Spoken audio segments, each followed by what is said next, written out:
Hej, tredje.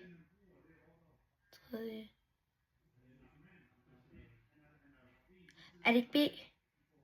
No, det er A.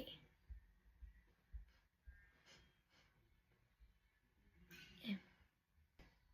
Okay, så I har dansk, og det kan være sådan ikke sådan helt så godt finde ud af så. Det skal I nok ikke rigtig spørge mig. Så må I gå ind i en anden klasse, og så må I spørge deres lærer. Ja, eller så må I så selv finde ud af det. Altså, jeg ved ikke helt rigtig, hvad det I skal i dansk. Ja, jeg kan lige kigge.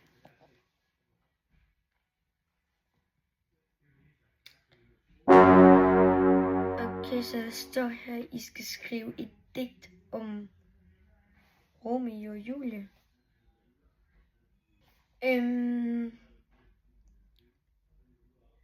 Et digt.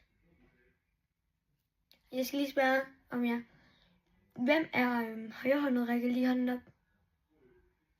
Hvem er venstrehåndet? Rækker lige hånden op. Er du venstrehåndet?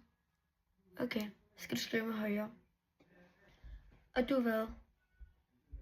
Du er højrehåndet. Så skal du skrive med venstre. Har du ondt i maven? Hvad skal jeg gøre ved det? Er du ondt i maven?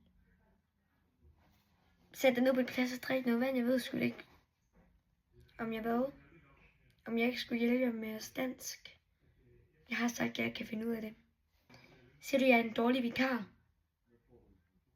Ved du hvad? Så er du bare selv et dårligt menneskebarn. Okay, venner, I skal spise nu. Og jeg ved rigtig, hvad I gør. Tag I bare madpakken op og æder, eller hvad gør I?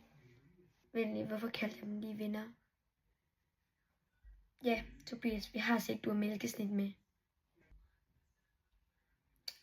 Okay, jeg har noget, vi kan lave, mens I spiser madpakker. Plejer jeg at sige ultranyt?